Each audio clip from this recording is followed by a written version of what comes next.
Reno because of that 3-2-4-1 that San Antonio applied to him last time and had success with. So I think we're coming with a different plan and might have the right strategy here. Reno coming off of a 2-1 victory in Texas at Rio Grande Valley. Thomas Janjigian, who gets his third consecutive start at center back. And they need the points. They're 3 points out of the playoffs. If they could get a win against Reno, that would really help their chances. Antonio clears it out to the sideline, where Benjamin Galindo will send it back to Marcinkowski. Yeah, I think that's where Reno can have on their third and just attack them there. Don't give them a chance to get easy out of the back and make it hard for them instead of simple.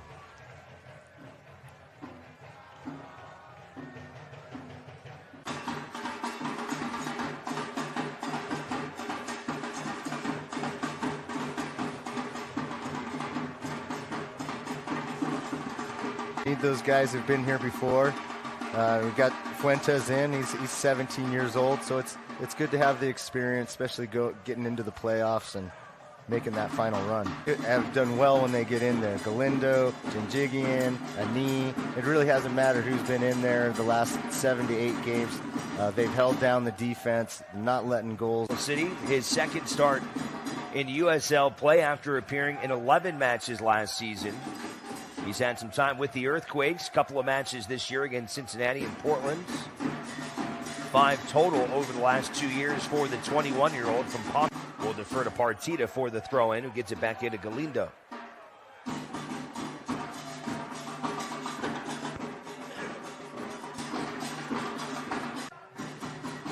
So a rare early goal for an opposing team here at Greater Nevada Field. We have not seen that very often through the 3 years that Reno has played here, especially this year. It almost seems like just about every match Reno is getting the match's first goal. San Antonio's finding lots of space in there.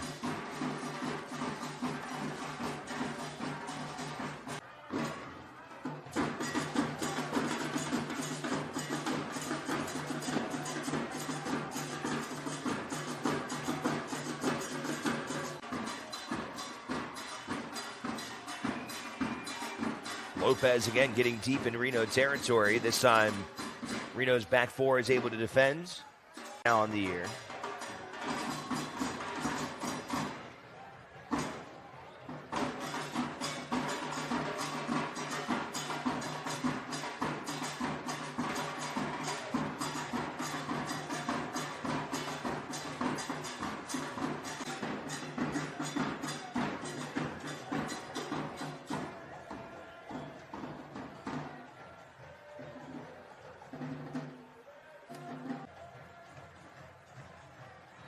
Sixth minute here in the first half. Alongside Brian Slusser, I'm Alex Margulies. Reno trying to rebound down early.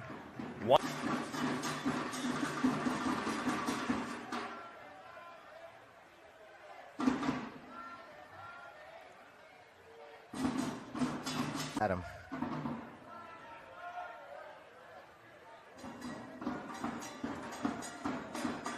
Back to Eric Calvillo. Here as we resume play into the 35th minute. Yeah, it's too bad Jameson is injured. He's on loan from LA Galaxy, and I'm sure he would have liked to played out the game. But this isn't a bad sub for them.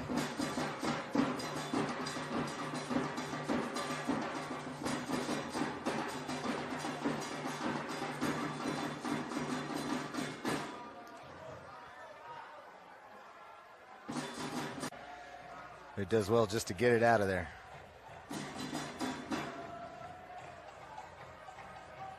Take a look at the scoreboard.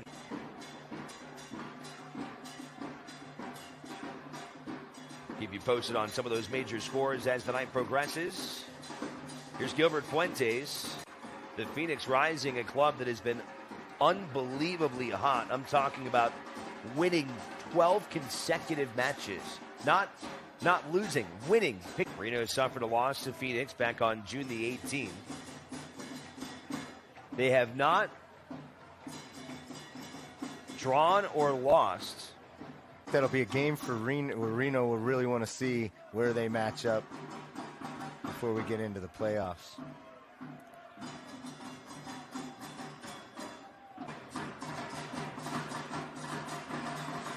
Couple minutes left in regulation, and there should be a pretty lengthy stoppage time after into his center midfield spot alongside Frank Lopez.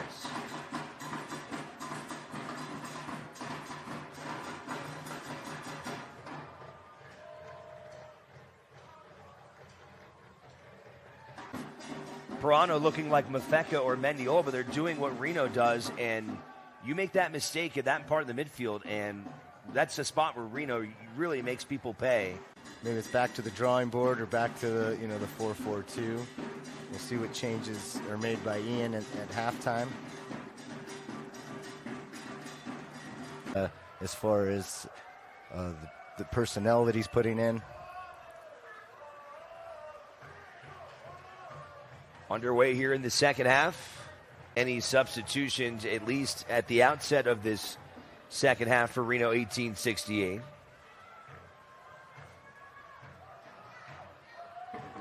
Or some guys that could come in this second half. You look at Lindo Mafeka, normally plays at the top of the diamond when Reno's in the 4-4-2. Also, Sam Galindo, who has been very successful. Throwing from Richards goes to Gilbert Fuentes.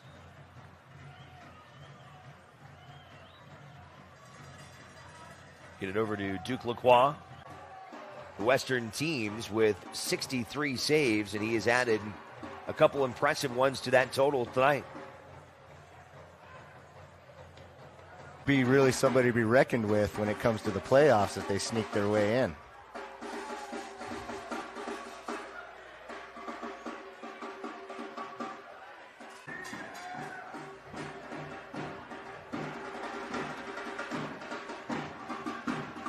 Another chance here for San Antonio. Frank Lopez trying to get it in there for Pirano, and he's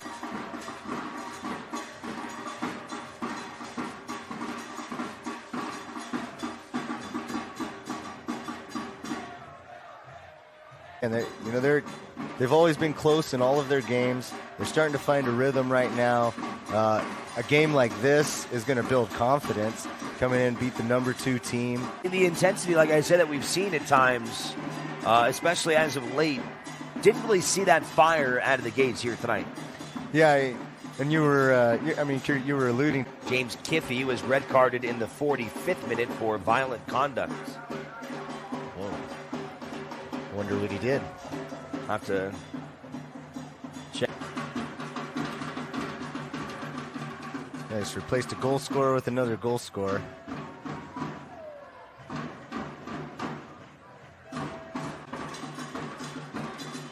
A giveaway deep in Reno's territory.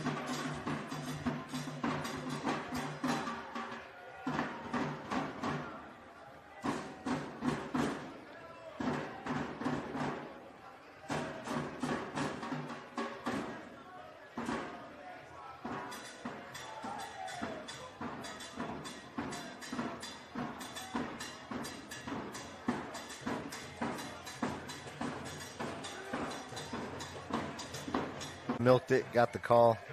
He's back up.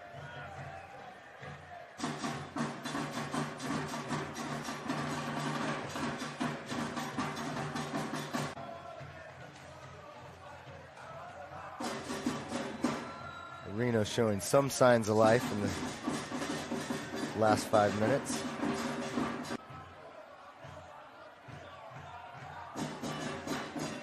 Back to Galindo.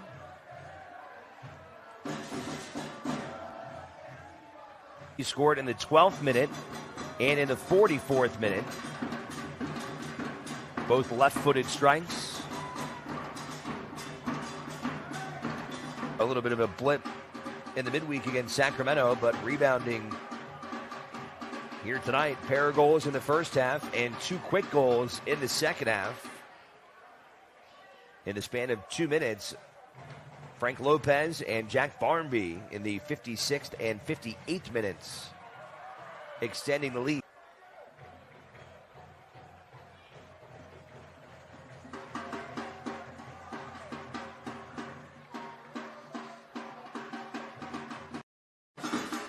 Yeah, they also have Gomez, who had 4, so that a lot of their usual scoring power is out of the game.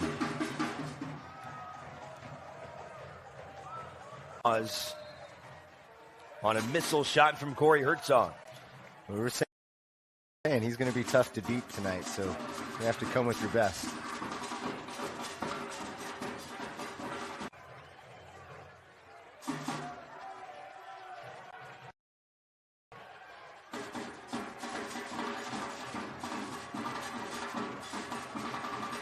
Antonio has taken full advantage of these kind of opportunities. Yeah, we were talking earlier how the system of play sucks you in. They suck them in, and they're winning the ball.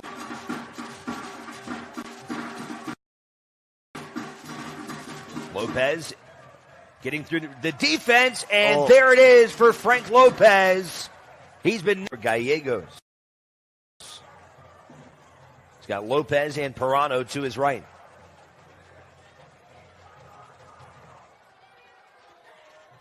Look at the intent.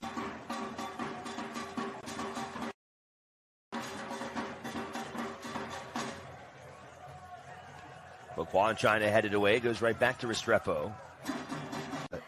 But still, there seems a little more energy than what we started with. Richards keeping possession for Reno, especially considering that Reno